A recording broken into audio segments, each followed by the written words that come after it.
Hello,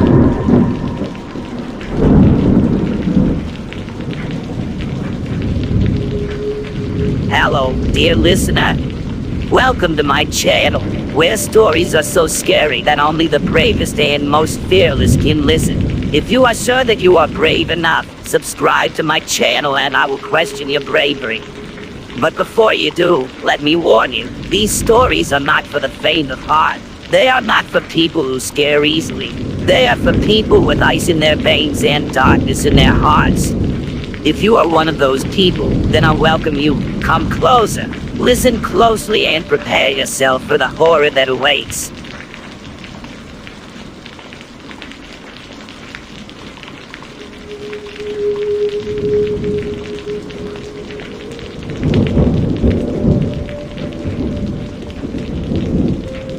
Among myself and friends growing up in Dallas, camping wasn't something you did by choice. Why would you go out into the middle of nowhere and fight insects? The entire premise seemed ludicrous. It wouldn't be until I went off to college that I'd find out how fun it actually was. During my 4 years at North Texas, I would go from a die-hard city boy to borderline survivalist. Then, just like that, something occurred that has tainted my love of the woods to this day. As I said at the start, me and the outdoors never saw eye to eye. Before I moved to Denton, if there was a spider web, I'd always seem to run into it. If the mosquitoes were hungry, they'd take me to feast on. You get the idea? Just by chance, I ended up rooming with this kid from around Nacogdoches. He'd grown up in the woods. A few of his friends from back home were attending North Texas with us. They would camp all around the state on our holiday breaks. As my first spring break approached, they invited me along to Lake Ray Roberts. If you don't know already, Ray Roberts is this famous lake near Denton. It's world famous for its bass fishing, among other things. I wasn't looking forward to hanging out in Dallas, and I didn't know any of the cool kids, the ones who were heading for one of the places on the coast. So, Ray Roberts it was. With no prior experience of camping, I had to rely on the suggestions of my companions. I borrowed, bargained, or improvised everything I needed. The only thing I didn't skimp on was bug spray. In deep woods, Off and I would become intimate friends. An amazing thing would take place on my trip. Since I'd bathed myself in bug spray, I was free to focus on the actual experience. Everything was going well, and then I caught my first fish, and I was hooked, so to speak. The remainder of that trip was spent learning everything I could about the outdoors. After that adventure, I made myself a member of every trip for the next 2 years. I even got to see the ocean that following summer. When I wasn't in class or sleeping, I walked from one end of the town to the other. Despite being a university city, Denton still has that small town feel. There wasn't a tree or animal track I couldn't identify.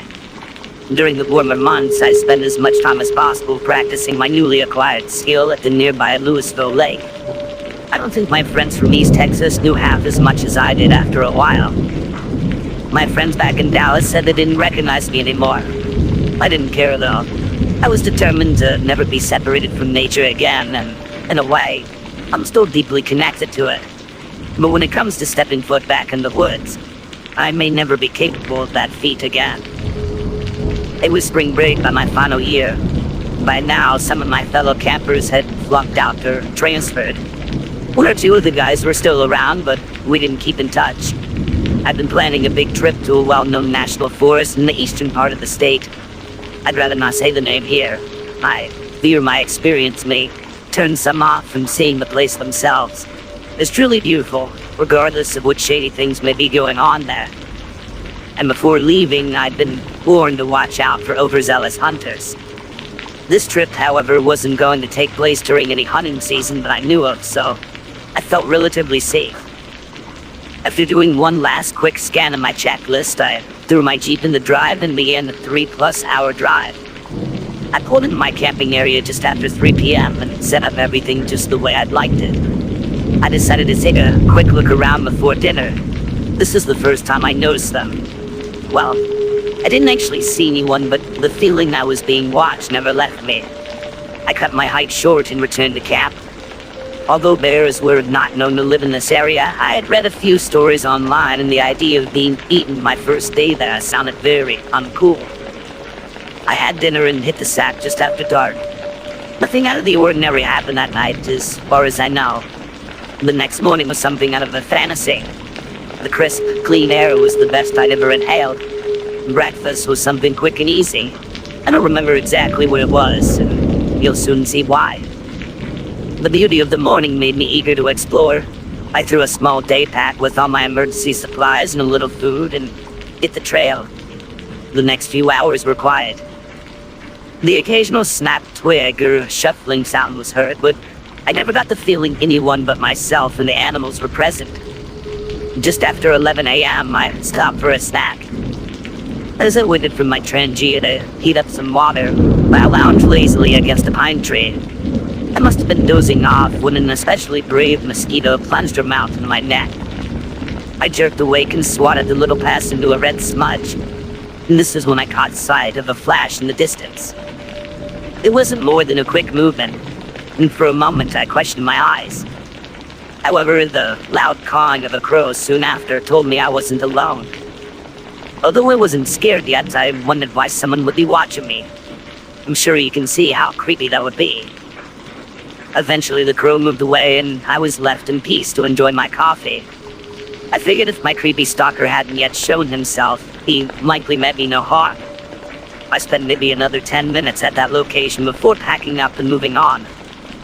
Another half hour or so passed, and it soon became obvious that my stalker was still with me. He didn't seem to know about staying quiet in the woods either. A constant, distant sound of shuffling leaves could be heard behind me. A strange smell began to drift from up ahead of me. I chopped to sniff the air, and the woods went completely silent. A chill shot through me. Something wasn't right. My curiosity was getting the best of me, and against my instincts, I started walking in the direction of the smell. I made it about 3 steps before a puff of dirt and needles shot up next to me. Not a second later, a crack came from behind me. I turned to look for the source just in time for another crack. This was about the time I realized I was being shot at and hit the ground. I didn't dare move now. Frozen in place, I listened for any movement. The internet's warnings of overzealous hunters began echoing in my head. I figured if I yelled out, the shooter may realize his mistake and hold his fire. I did just that, but no answer came. I couldn't hear any movement and assumed that I was safe. And the sounds of the forest slowly began to come back. And this was the verification I needed. I was shook, but no worse for wear. I jumped back up to my feet and brushed myself off. The strange smell hit me again. For some reason, I hadn't learned my lesson yet and began walking toward it.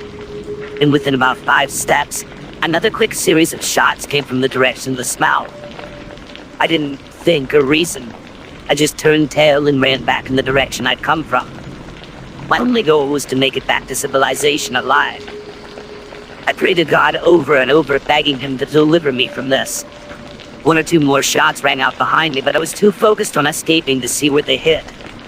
My flight continued for at least 10 minutes. It wasn't until my body gave out that I stopped.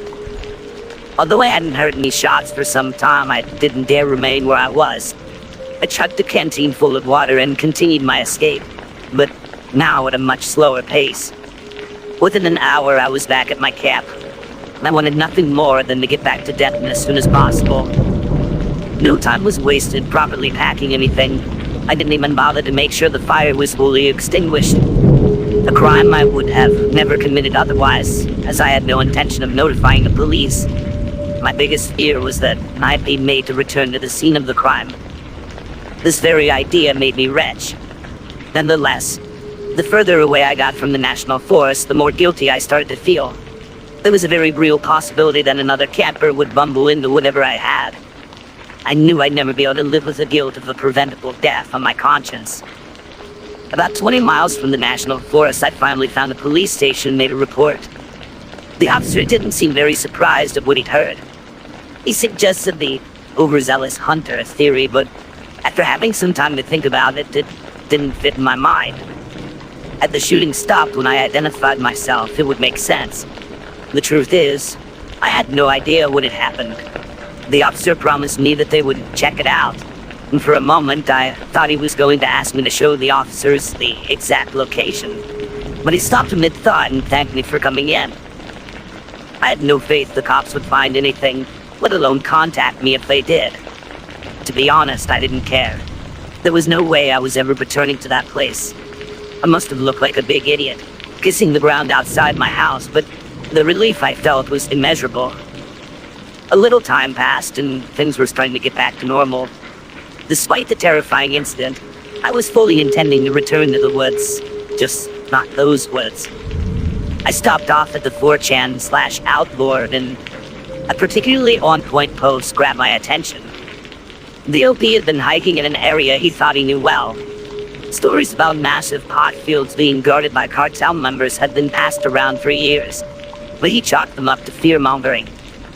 Then, by chance, he stumbled onto one of those mythical growing patches.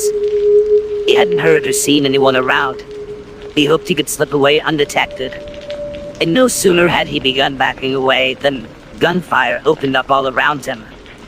He was grazed on his cheek and sighed as he ran back toward his house. And the whole thing had him terrified. Too terrified to report, in fact. The story did seem a bit too convenient for me, but the seed had something fully planted in my psyche. I'd never once considered something like this to be possible in my instance. It didn't matter if it was true or not. The longer I stayed from the woods, the more real it became. After some point, I pretty much accepted my days in the woods were over. 9 years on, life is much like it was before I left for college. The only difference is I'm older and a lot more educated about the natural world. I catch myself occasionally staring out into the woods near my home and feel that call of the wild I once felt, but it'll never be as it once was. I'm well aware that the odds of something like that happening are minuscule. It's not fear that lies at the root of my avoidance, at least not all these years later. To be honest, now that I know things like that are going on in the woods, a place I still love so deeply, I can't see them quite as I once had. They've been tainted for me. The things that they do poison the forest and the wildlife that call it home. The very existence has been seared into my mind forever. Now, I'm content with my memories and pass on my knowledge to any who seek it. Instead, I prefer to remember things as they once were. Yes. Clean. Beautiful.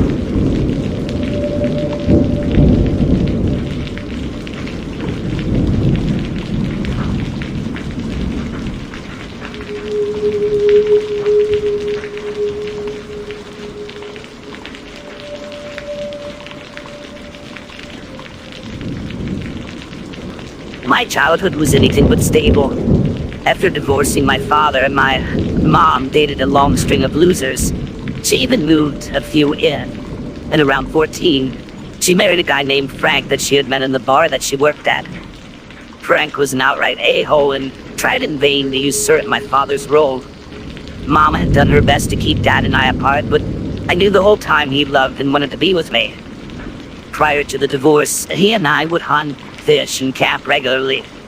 This instilled a love for the outdoors I'll never shake, nor would I want to.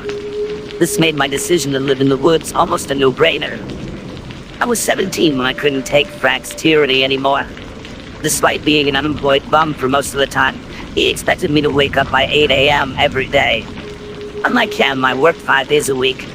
I'd been saving to get my own place since my junior year. Getting away from him and my mom were high on my priorities list. So much so I quit school at the end of my first semester and got my GED. Dad wasn't happy to hear about it, but he signed the waiver because he understood. On my days off, I felt I'd earned the right to sleep in. Frank disagreed for some reason. I felt a lot of pressure at work at the time. When Frank came in yelling for me to wake up, I told him to F off. He drew back like he was going to hit me, and I reacted by knocking him to the floor. This is the breaking point. I knew that little wimp would call the cops, so I packed my backpack as fast as I could and hit the road. And I've never lived there again. With no clear plan or car, I roamed aimlessly for most of the day. As the sun began to fall, I slipped off into a patch of woods on the edge of town. I walked in far enough to not be seen from the road and made camp. I threw together a fire and fashioned a bed from clothes and leaves. That night was surprisingly comfortable, but I had no intent of making it a long-term thing. In my arrogant mind, I had no trouble finding an abandoned place to sleep until I'd saved enough. It didn't turn out to be that easy. Most places anywhere decent enough had security. The one spot that didn't was controlled by a gang. They used it as a shooting gallery, I felt like. The floor was an inch deep in old needles. Life with Frank was preferable to that. Another weekend was coming to an end. Sleep and safety were on my top priorities, so I returned to my forest camp and did the best with what I had. Sleeping on the ground wasn't going to work for the long term. In the middle of that first week, I walked to a Walmart after work and grabbed a few things. A sleeping bag, most importantly.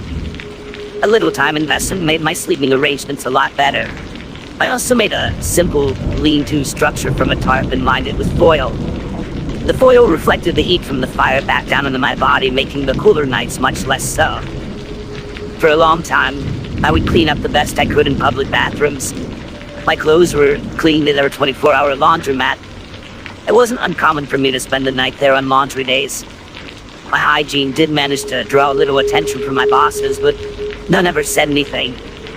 And I did eventually find a fork of river that ran near my camp. I'd bathe there as often as I could. Overall, my time there was a lot better than it could have been had I not had a job. Employed or not everything was idealistic as I made it sound. My little patch of woods was bisected by railroad tracks. With railroad tracks come hobos. And about half a mile from my camp and across the track lay the hobos' camp. It wasn't really much more than an overnight place for most of those guys. I first stumbled upon it by chance. I used the tracks as a quiet pathway back and forth each day.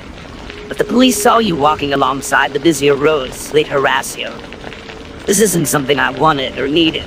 I was still technically a minor after all. One evening, as I returned to my campsite, the glow of a fire reflecting off the leaves caught my sight. I walked toward it and began to hear a group of men talking. I carefully peeked down the hill and saw 3 older men hunched around the fire. I just watched them listen for a few minutes. Eventually, I realized they weren't anyone to worry about and called down to them. They looked up and huddled together. They must have decided I wasn't a threat either. They called me down to join them. At first, I just sat there and listened to their stories, but after some time, they asked me my name and where I was headed. I thought for a minute, before just making up that my name was Frank and I lived nearby. This spurred an hours-long conversation about all types of things. I learned about a life of riding the rails, and I told them a little about my situation. At some point that night, I got to taste fortified wine for the first time. It's not something I'd recommend, but I came to form quite an affinity for it. Nothing exciting would happen that night, and not for a long time. It was with the approach of fall that seemed to bring with it the cold wind, obviously. But not to mention a few ill-mannered hobos, too. By this point, I'd almost come to be one of the train-hopping fraternity. The few regulars and I had spent many a cool evening by the fire, listening to the newcomers' stories and passing around a bottle or two. One of those passing through was an older guy called Tampa. He was quiet at first, but became more belligerent the more intoxicated he became. I'm not sure what I said, but something set him off, and he took a swing at me. Before I knew it, I was on the ground being kicked. The other guys got him to stop long enough for me to get away. And after that night, I made sure to keep my distance when someone I didn't know was around. This rule served me well until I allowed myself to be tricked by someone that I thought I knew. The second incident is what ultimately led me finally getting my own apartment earlier than I had planned. The run-in with Tampa was fading from my mind. Other more important things like staying warm and fed were occupying most of my thoughts. Somehow, despite being a homeless teenager, I managed to get a promotion at work. I may have allowed them to believe that I quit school to invest more time there. True or not, the promotion brought with it a raise. I've been spending most of my money just trying to stay alive. Now, living would be a lot easier. And I was gathering wood one Saturday and noticed a guy about my age walking toward me with a backpack. Although leery, he seemed normal enough to me. He had just come from Kansas City. I forgot to ask which one, and he told me his name was Dallas. We began talking and I told him about the camp. He thanked me and went our separate ways. Later that night, we continued our conversation around the fire as a bottle made its way among us. For the next 2 days, I spent my evenings with Dallas and the rest of the guys listening to their amazing tales of riding the rails. All seemed well until that second evening. Earlier that day, I made a slip-up and mentioned it was payday. I'd always been cagey when it came to how much money I made. A few of the guys knew I had a steady job, but even with them, I never let them see me with more than a few dollars. Since my earliest days, I'd had caches where I'd hide most of my money. I made sure to constantly move it at irregular times and intervals. Being paranoid was preferable to being robbed. That evening, Dallas and I were discussing a private matter. I hadn't taken the time to stash my money before I left camp, and Dallas seemed to have known it. I realized now that he had been spending his days searching for my current cash. When he couldn't find it, I guess he assumed I was carrying it on me. During our conversation, he asked if he could borrow some money. I told him I had given all I had to pay for the bottle we just had. He called me a liar and produced a long pocket knife. Obviously, I was terrified. Nonetheless, losing almost $1,000 must have scared me more. I held on to the lie as long as I could, but the fear overtook me and I started begging. His face had changed to a look of pure evil. I knew he had no problem killing me. My flight response kicked in and was going to run. And just as I began to turn, Dallas took a wide swipe at me. I was out of range for the cut to be too bad, but I was slashed across my left arm regardless. I was now too scared to turn away, but I knew I couldn't stay where I was. I began jogging backward up the hill, watching Dallas the whole time. I'd taken about 5 steps and watched as he folded up and collapsed. It didn't make any sense until I made out the shape of another person standing behind him with something long in his hand. I called out and Johnny, one of the regulars, stepped up into the dim light. Johnny was holding his trademark axe handle. I thanked him and he proceeded to tell me he had been watching Dallas all evening. While he and a few others had been in the liquor store, Dallas had made an offhanded comment about me being Mr. Moneybags. He figured Dallas had something planned. Dallas was beginning to stir by now and cursing Johnny. And Johnny simply looked down at him and said, "Get," and added that if he didn't, he would get an even worse beating. Dallas did as he's told and disappeared into the night, hopefully forever. And for safety's sake, I spent that night and a few more after at the hobo camp. I made sure to take a different path to and from work for the rest of the week. I didn't see Dallas again, but my second assault in less than a year was too much for me. I had had enough to get a place by this point anyhow. I was hoping to have a little more, but that seems to always be the case in life, right? I spent that weekend at the library, going over classifieds on Craigslist. And late that Sunday evening, I was sleeping in my very own apartment. It was a tiny little dump, but it was mine. A few months later, I found a better, more permanent situation and spent the full 3 years there. I still think about Johnny and the other guys from time to time. They were nothing like you'd expect people in that life to be, but even being surrounded by a group of good guys like that, camping or sleeping rough as some call it, isn't something I'd recommend to anyone.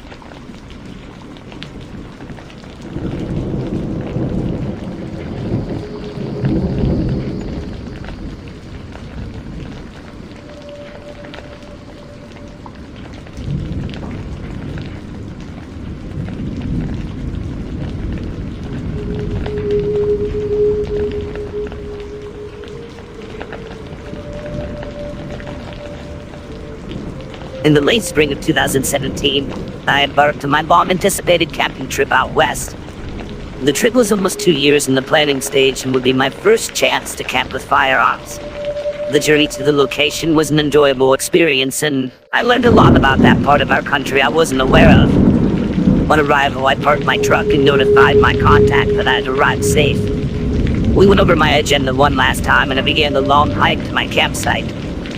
Things went quietly that first day. The weather was so nice, I slept under the stars next to my fire. The freedom I felt was refreshing as opposed to all the restrictions we'd had back home. The following day was much like the one before. I walked at a leisurely pace and enjoyed all the wildlife around me. A bit after 1 p.m., I finally found the spot I'd hoped to camp. A quick scan told me that I'd made a wise decision. In no time, everything was set up and I was cooking my lunch. I could feel myself dozing off afterwards, so I took the opportunity to do some shooting. After all, this is why I was out here. Around 200 yards from camp, I found a dry creek bed. They looked to be the safest place to shoot. I set up a few steel targets and let lead fly. I can't describe the elation I felt. This must have been how the mountain men lived, I told myself. I'd gone through a box of 7.62 and was reloading my SKS when the sound of gunshots echoed through the hills around me. My curiosity drove me to check out their source. The shots continued as I searched. They sounded as if though they were coming from multiple guns, and this made me a bit nervous. I chose to return to camp, and something told me from the sound of the shots that I wouldn't be welcome. And it's a decision I still regret and thank myself to this day. Back at camp, I began considering what I'd have for dinner. The shooting had stopped soon after I'd returned. I assumed the shooters had moved on and the evening would be quiet. Once I finished cleaning my guns, which took me about an hour, I laid back and stared at the fire. I caught myself nodding off again, so rather than cook something big, I filled up on a sleeve of crackers and bacon-flavored easy cheese. The sun was beginning to slip behind the trees, and I took this as a sign to crawl off to bed for an early night. It was completely dark when a noise awakened me. I jolted up and peeked out of my tent. Nothing was there.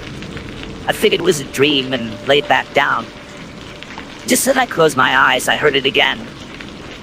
A blood-curdling scream echoed through the night. Next to hearing a rabbit being killed by a predator, it was the worst sound I've ever heard. The screams came again, but this time was followed by a female voice screaming for help. Things got real in that moment. I felt a shiver through my body. What was I going to do? I briefly considered grabbing my rifle and running off into the dark. It was clear by now where the sounds were coming from. The same direction the shots had been coming from earlier. Common sense won out and I stayed where I was.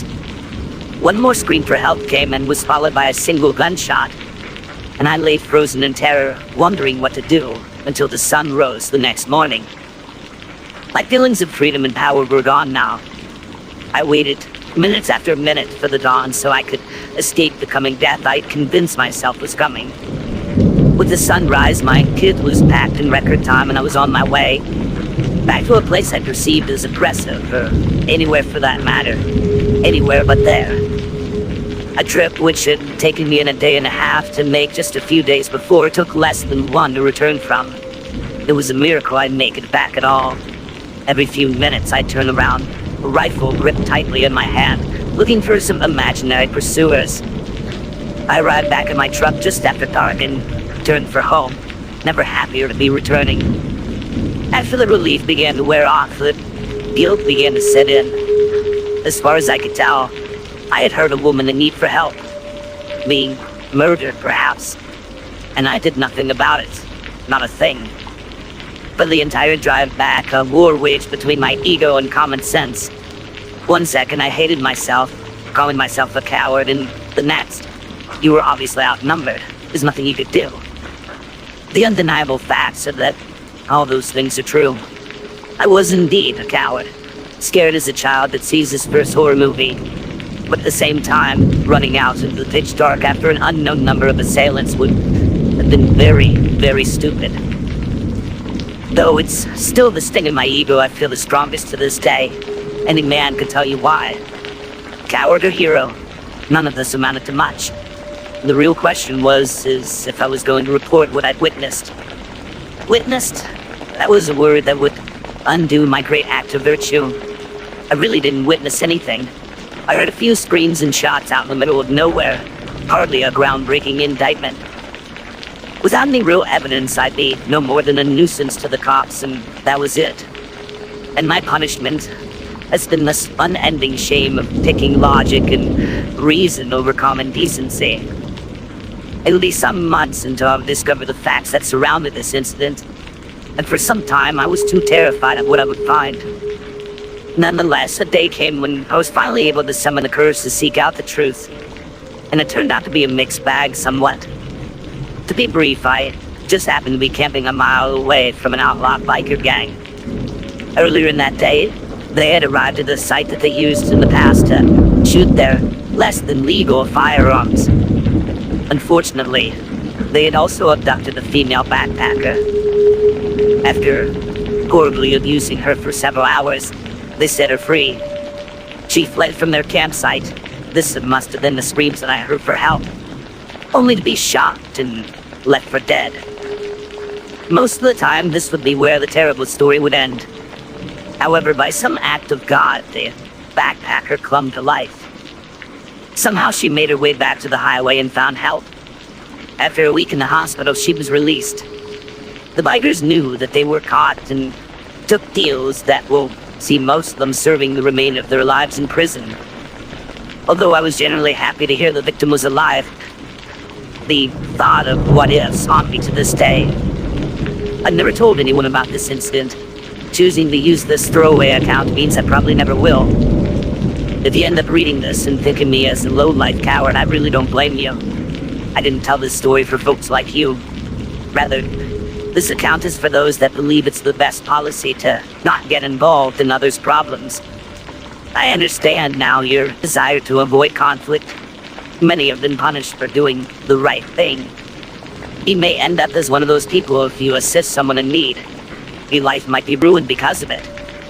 I can tell you from first-hand experience that pales in comparison to the guilt you'll carry around for the rest of your life. It's simple. We're here on this earth together. If able, we should help our fellow human beings in need. Put yourself in your neighbor's shoes. You could be the only thing standing to keep them living, dying.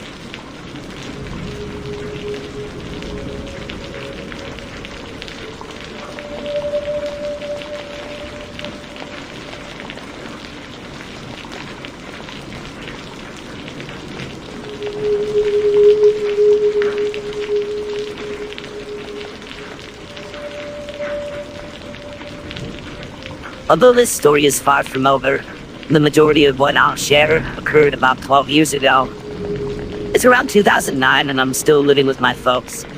We moved into the neighborhood when I was 13. Not long after I discovered the woods across the road, I was sort of forced into making the woods my sanctuary because of the bullying I experienced and all the turmoil at home.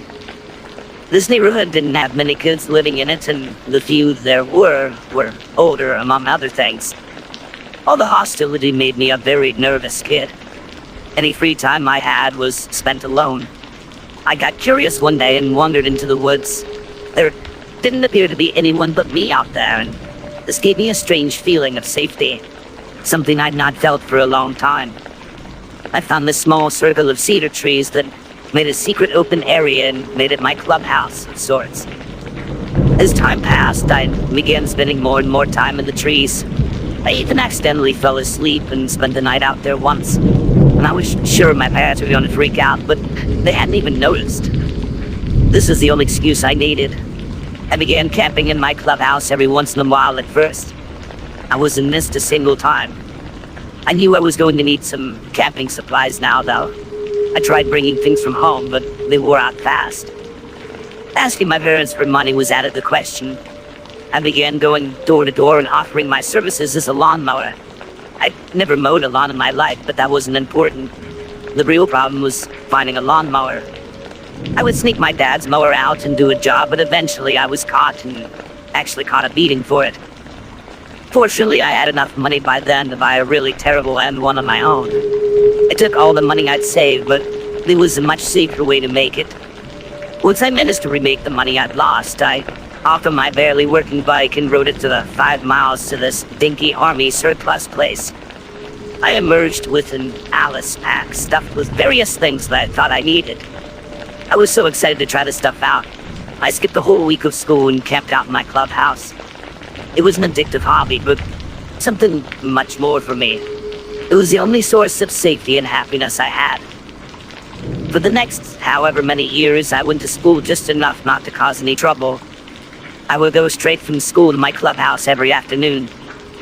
By now, I'd come to see those woods as mine. Anybody in between would have been seen as an invader in my mind, and when that day came, I didn't think twice about striking back. It was a Sunday afternoon. I'd been camping out all weekend and was taking the well-worn path to the creek to get water. Across the creek, about 50 yards, was an almost deserted road. I rarely saw anyone use it. I caught sight of a parked camper. The two men walking in and out of it never seemed to notice me, and when I returned a few hours later, they were still there. Only now they were drinking beers and mindlessly shooting guns. This made me furious, but when a stray bullet actually struck the water just feet from me, I had had enough. I ran the mile back home and called the sheriff. I had assumed my call was anonymous, but now I'm not so sure. I made up a story that I had gotten lost and drove up on the men. I lied and said that they had threatened me with their guns. And I realize how wrong that is now, but I was young and angry. One morning as I prepared for school, I overheard a news report about a big meth lab bust. Acting on an anonymous tip, sheriff's deputies found two men shooting guns on a country road. Upon further investigation, the camper the men were driving turned out to be a mobile meth lab. The two men were taken into custody and were being held pending bail hearings. I knew this had to have been the call I made. The seriousness of the situation scared me, but I was confident no one would know that it was me that had made the call. And for the next year, I even followed the case. About 3 months before their sentencing hearing, I received an unnamed letter in the mail, and it simply said, "You mess with the wrong people, kid." A jolt of ice-cold fear shot through me, but I still doubted it was from the two men. Any doubt I had was removed when another came the next week. This one, far clearer. "You better pray we get time served." I was too terrified at the time to wonder how they knew that it was me. I'm still not sure how they identified me, but the how no longer mattered. The letters continued to arrive. When the day of the hearing came, the news was not good. Both men were felons found with multiple firearms. Adding on the manufacturing charge, and you get a minimum of 10 years. The judge was not feeling generous. He gave both of the men 20 years. I was sure my days on Earth were numbered. I stopped going to school and spent all my time in the woods. I wasn't foolish enough to think that it would keep me safe, but if I was going to die, I wanted to die somewhere I loved. A strange thing happened, though. The death I was expecting never came. Month after month, I became more confident that it all had been a joke, or more than likely just an intimidation tactic. My life flew by, and this last 10 years has been a series of ups and downs. The meth heads have been the last thing on my mind. Then, last week, a new anonymous letter showed up in my apartment. "You better write a will. The end is close at hand." I involuntarily dropped it, like a hot potato. My girlfriend was with me and witnessed it. She picked up the letter and read it, and I could tell she was concerned that I played it off as a prank and refused to explain. And just like that, a ghost from my past reappeared into the present. You can probably guess what this unwanted news had done to me. I feel like I'm constantly looking over my shoulder everywhere I go.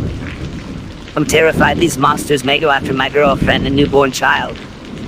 Going to the cops was a brief consideration, but without any proof of who the sender is, I know there's not much they can do. My options seem to be limited. Without anyone else to talk to, I'm anonymously emailing this in to tell my story. I'm not sure why. It could be because of the anonymity of the internet. There's not much more I can say other than to tell you all to be careful of the choices you make as a child.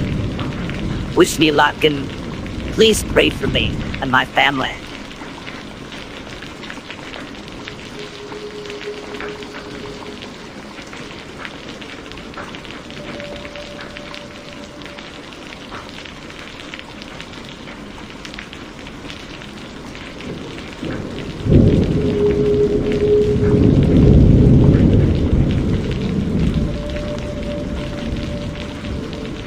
This isn't as big as my life and I just had this past year. As soon as the quarantine was lifted in our area, she and I filled our packs and went for a hike at our local state park. It was something we used to do pretty regularly and have since before we got married. Speaking for myself, I was really looking forward to it. The plan was to hike out to a certain lake, spend the night, and hike back to the car. It was a clear, warm day and the trails were nice and dry. For most of that morning, we had been the only people on the trail. We decided to stop for lunch at a campsite about halfway to the lake. Another couple must have had the same idea. They were sitting at the concrete picnic table and we asked to join them. Soon, the four of us were discussing what we had seen and where we were headed. The couple turned out to be newlyweds on their honeymoon. My wife, who's a hopeless romantic, loved to hear this. She proceeded to tell them how we'd met and some other sappy stuff I don't bother to remember. 2 hours passed and we finally said our goodbyes. We arrived at the lake about an hour before dark, tired and hungry. I got a fire started and Mandy, my wife, cooked us a small meal while I pitched the tent. We sat around the fire cooking s'mores and eventually called it a night at around 10 p.m. I got up just before dawn the next morning and got the fire ready to make the breakfast. We repeated our roles from the night prior, except I pulled the tent down and repacked it. All the measures were taken to ensure the fire was completely out after cooking, and with that, we took to the trail for the return journey. At 10 a.m., we reached the halfway point, but chose not to stop. 2 hours up the trail, we ran into the husband of the couple we met the day before. Strangely, his wife wasn't with him. Mandy asked him about her location, and the man said that she'd become ill the night before and returned home. When he said it, he looked nervous and couldn't look either of us in the eyes. Before either of us could ask anything else, he said that his wife had insisted he finish the trip alone. It sounded a bit strange, but we had no reason not to believe him. A group of people came walking up about that same time, and the husband excused himself to talk to them. I wasn't interested in prying any further. Their marriage was none of my business, I thought. Mandy looked like she wanted to stay, but I reminded her of the obligations we had that night. She reluctantly agreed and we went on our way. We got to the parking lot not too long after and packed up our stuff. There were a few groups of people talking amongst themselves.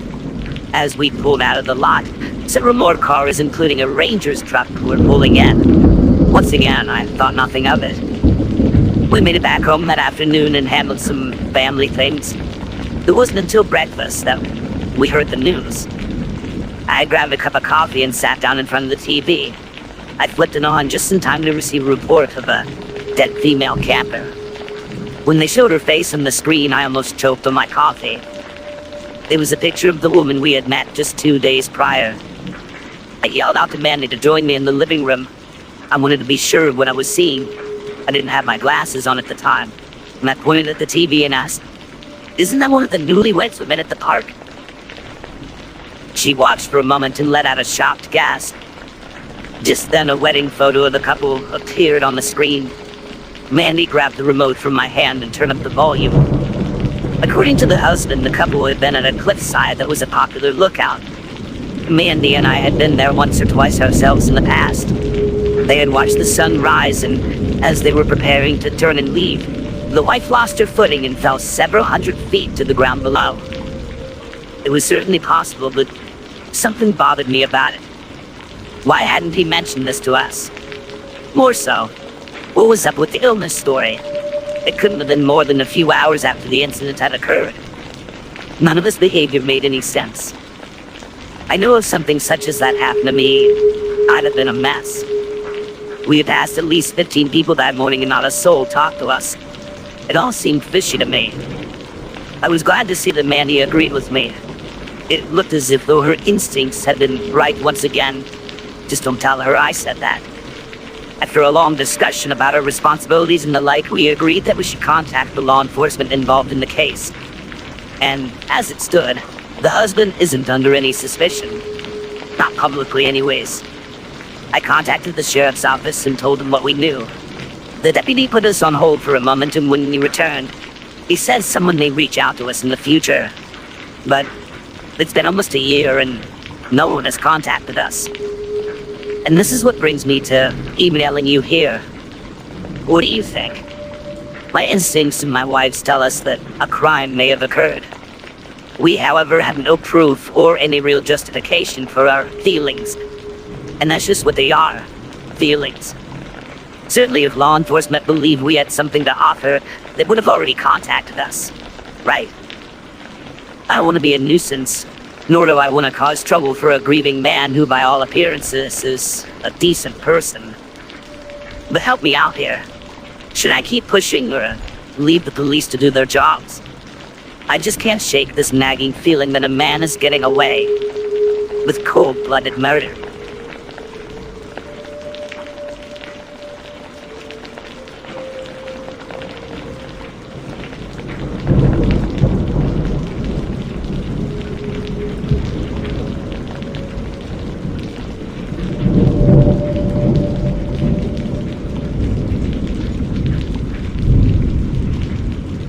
When I was a kid, I always wanted to be a Boy Scout.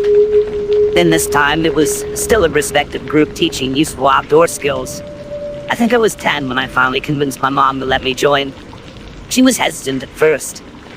Back in Russia, where she had grown up, Scout-type groups were really nothing more than military training for children. I asked the den mother to talk to my mom, and after a long string of questions, her fears were put to rest. With that one roadblock removed, I became a Cub Scout. Unfortunately, I soon found scouting in my area was nothing like it was supposed to be. My den mother turned out to be a neurotic single mother with little motivation. It was a major letdown for me. 6 months in, a small light of hope appeared on the horizon. A scout leader from a county over invited our den on a camping trip with us. This has been a big reason for my joining. I love camping with my family, but since my parents separated, all those trips had stopped. The scout leader picked us up early on a Saturday morning and drove us all to the campsite.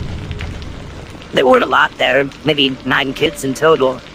He gathered us all together and gave an instruction on setting up our tents. Each tent held 2 boys, but because of the odd number, I got a tent to myself. One by one, the leader showed us where to go and we began pitching. A few needed help, but the experience went smoothly for the most part. The rest of the morning was spent on first aid and general safety. I was paired with the leader, thus became visual aid.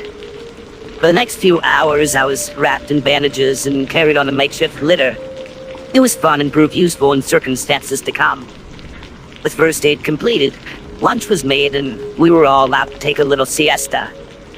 This lasted until about 3 when we were all brought together for archery lessons. I was psyched beyond belief. Ever since I saw my first ninja movie, I'd fantasized about shooting a bow. This is my first and last chance for a long while. The leader gave us a brief instruction on how to shoot. He was naturally very persistent about safety, but you can imagine a bunch of hyped-up preteen boys who weren't really paying much attention to that part. I was the first to shoot. As I drew back the string, I can remember squatting down like a ninja. I was scolded for this and made to stand upright. This made the experience a bit less exciting, but seeing the arrow hit where I'd been aiming was exhilarating. The rest of the boys went in turn after me. Only then were we allowed to shoot on our own. Everyone was chattering amongst themselves, trying to outshoot the kid next to him. And then it happened. A kid named Kevin was talking to another boy next to him named Chris. Kevin had the arrow knocked and the string pulled back about a quarter of a full draw when Chris said something that caused Kevin to turn toward him. Kevin must have lost grip on the string, or maybe he let go and lied his way out of it later. Either way, the arrow hit Chris in the chest and penetrated about 8 inches. Panic ensued. The scout leader began yelling out for the first aid supplies. Chris was freaking out and already having a hard time breathing. There really wasn't much the scout leader could do but pack the area around the wound and try to keep Chris calm. 2 boys were given the task of running the half-mile to the ranger station, and the rest of us just stood around and stared silently. All except for Kevin, of course. He paced around saying, "I'm sorry," over and over until the scout leader told him to shut up. The ambulance arrived around 20 minutes later. Probably the longest 20 minutes of my young life. And this was the end of the trip.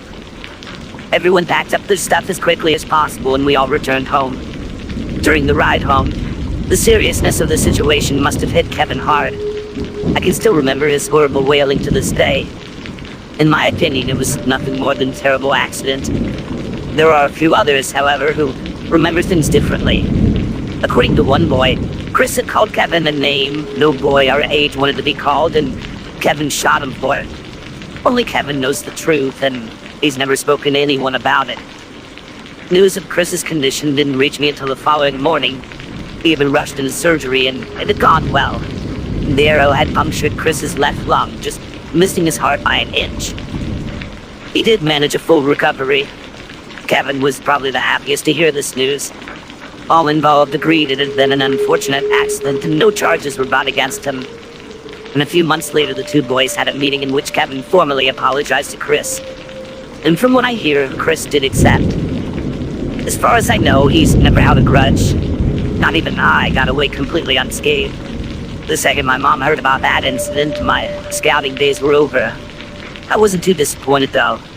Instead, I got into BMX and I guess that turned out to be a far safer experience.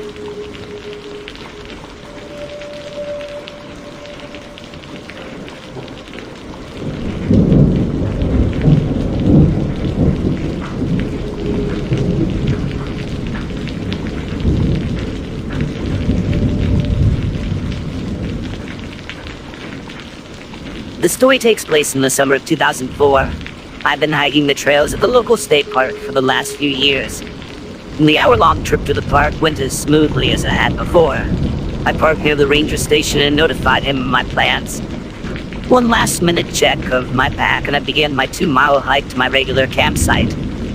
Little did I know, at that moment, one person's life had just taken a grim turn and I was soon to follow. My interest in the outdoors started just after the attacks of September 11th. Although not personally present at any of the attack targets, I did lose someone very close to me. Her and I had been sweethearts in college, but lost touch. The internet allowed us to be reconnected. We were planning on meeting for Thanksgiving and had been discussing the renewal of our relationship. I was beyond distraught upon getting the news and immediately began planning my own death. I got as far as packing a bag and hiking out to the spot. Something happened when I got there, though. The beauty of the place overcame me. Despite the utter grief I felt, the serenity I found on that mountain changed my mind. My grieving process would continue for some time. At any point I felt too overwhelmed, I fled back into nature and all was made bearable again. So now we're back in the summer of 2004. By now, my retreats were a regular thing. Nothing of note occurred that first evening. The next day I considered my options and chose to hike down into the canyons. These excursions often yielded a few stone points from my ever-growing collection. I knocked back some oatmeal and took to the trail. Almost halfway down the cliffside, a glint of light caught my eye. I couldn't locate the source. Soon another flash blinded me.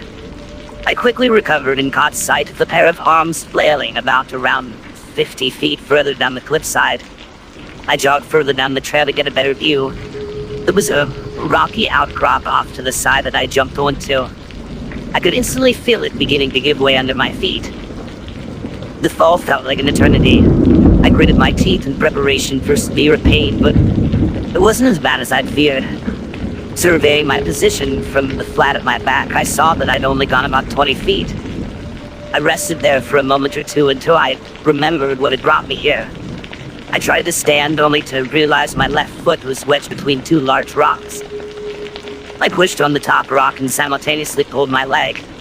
I got just enough space to drag my leg free. I returned to my feet and looked around for the rest of the person I'd seen. I saw a woman laying almost motionless off to my right. I carefully stepped down the cliffside until I reached her and she looked dead initially, but her lips began moving. And I kneeled down to her and began speaking. Calmly, I asked her name. Her eyes slowly opened and a smile grew on her face. I thought you were dead when I saw that rock collapsed. A scratchy yet kind voice addressed me. I don't mean to be rude, mister, but you wouldn't happen to have any water, would you? I hastily dug through my pack for my Nalgene. The bottle was a little dented, but showed no leaks. Slowly and carefully, I placed the opening to her lips and poured a small amount in. I knew she may vomit if I gave her too much at once. For the next few minutes, we spoke about how she ended up there. I would occasionally pour a little more water into her mouth. She was obviously in a great deal of pain. And I knew the longer I wasted talking, the longer she was for medical help. I told her of my plan and covered her with the fleece from my pack. Climbing back up the loose rocky hill was harder than coming down. I was beginning to feel a lot of pain myself, especially in my back. At first, I attempted a hobbling type of run, but my knees wouldn't allow it. Instead, I settled on a fast walk. The journey was long and painful when I reached the ranger's post at just after 12:45 p.m. To his credit, he had a rescue team assembled within minutes. I had to settle for an ambulance ride and an overnight stay in the hospital. I think it was almost 6 p.m. when I saw the ER staff rolling her in. And the wait wasn't over, unfortunately. She'd been taken into emergency surgery soon after arriving, and several hours would pass until I'd heard anything, but when the news arrived, it was good. In spite of having a punctured lung, a concussion, a broken arm, and assorted other injuries, she would go on to make a full recovery. My path to healing is a story for another time, but Shannon was her name. Did reunite with her loving family and go on to start one of her own. Last I heard, she was living in Colorado with her husband and 3 sons. And I hope everyone will join me in wishing her a long and happy life. I'm just happy I could be there to help her through all that she suffered.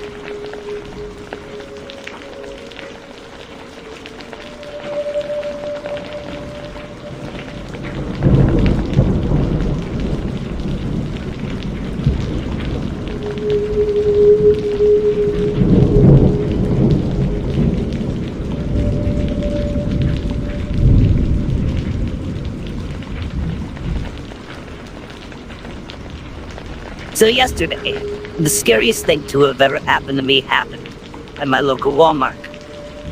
It was Black Friday and they had a printer on sale that my fiance and I really wanted, and he wanted to pick up some other Christmas gifts that were on sale. We entered the store together and went our separate ways to do our shopping.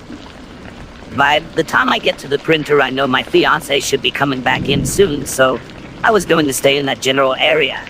So I pulled my phone out to text him where I was going to be, and I pushed the cart right in front of the printer display out of the aisle because I knew people were behind me. The guy behind me walks past me and turns around to take a picture of the printer display. Naturally, in this kind of situation, I move out of the way because I don't want to be in some random person's pictures. I'm not really thinking anything of it until he starts to hover there after taking the picture and does nothing. Like he stands around with his phone still looking around, not sure what he wants to do with this camera still on. At this point, I'm just staying aware of what's going on around me because I didn't want to get in people's way just standing there trying to decide if I wanted to wait there for my fiance or go do some shopping.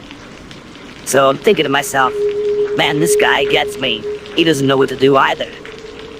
But then he turns around completely to look at a pair of young boys' boxers and takes a picture.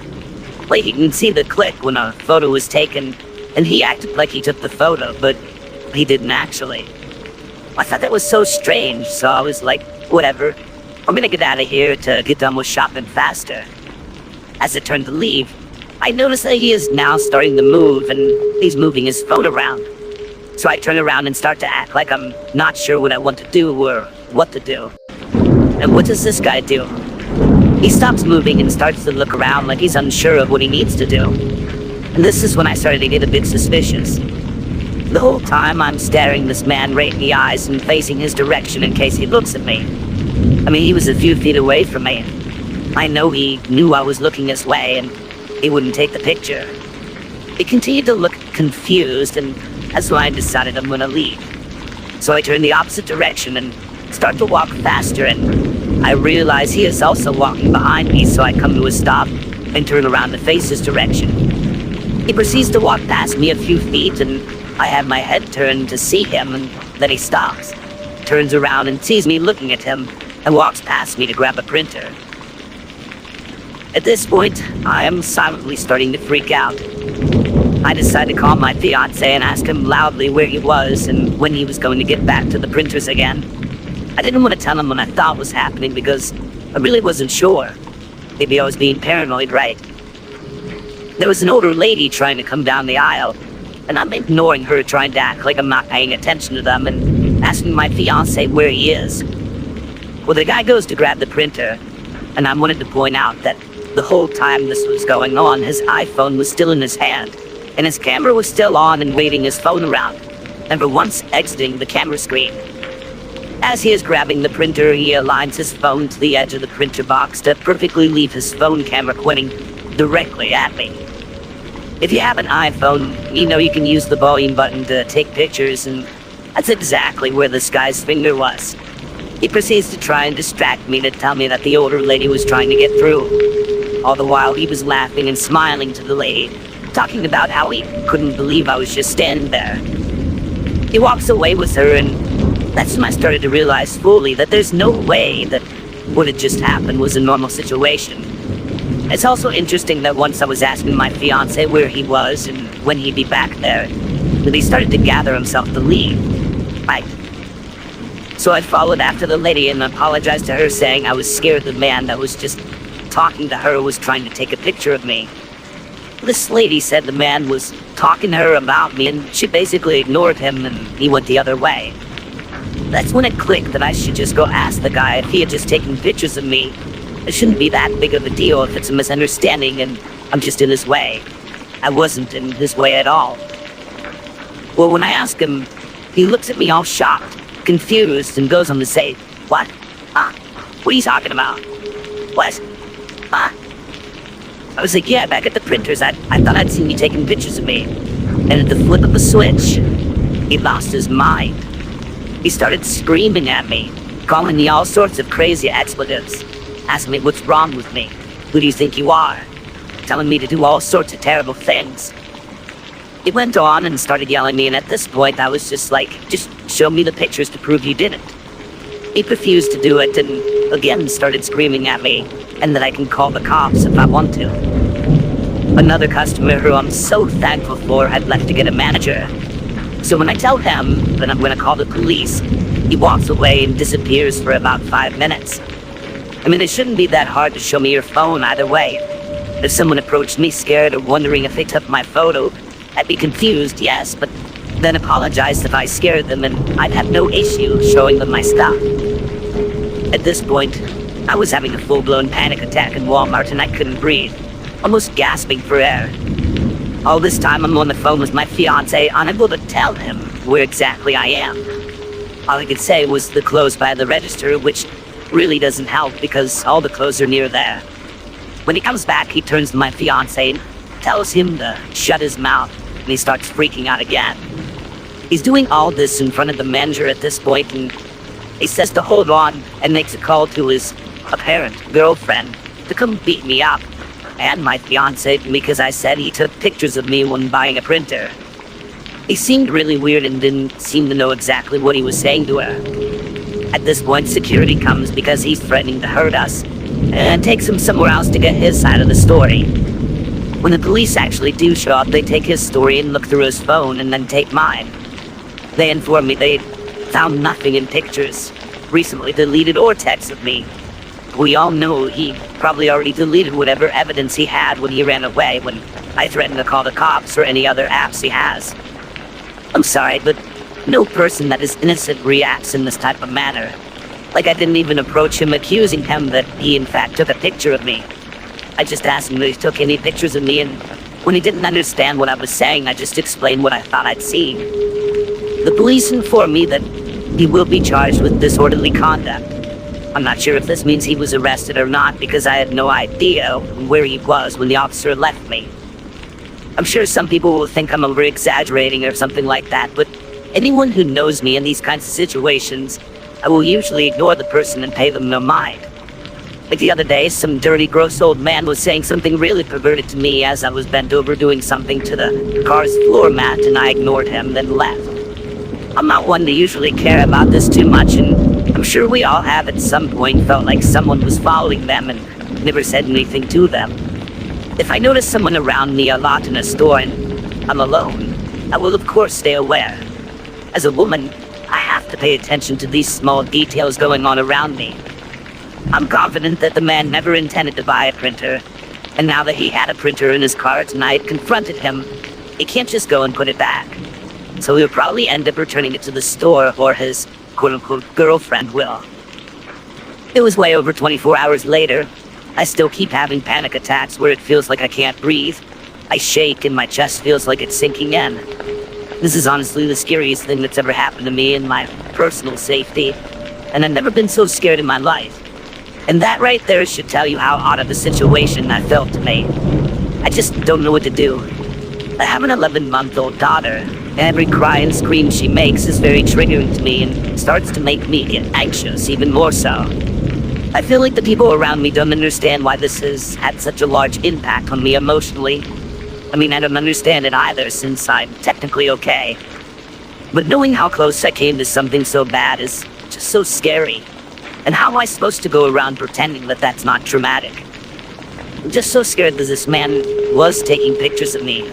I'm not sure why either. It's not hard to hide a picture in your phone by changing apps or fake apps or other messaging apps. I'm scared for my life that whenever I go out in public, I may run into him or someone else he potentially sent those pictures to, and either they plan to kidnap me or somehow hurt me. I live in an area that has high human trafficking rates, and this is something that has been happening to a lot of women around here multiple times at the same Walmart. A lot of people get it on video, but I just couldn't. I know this just happened, but I'm so scared this feeling will never go away while I still live in the same area.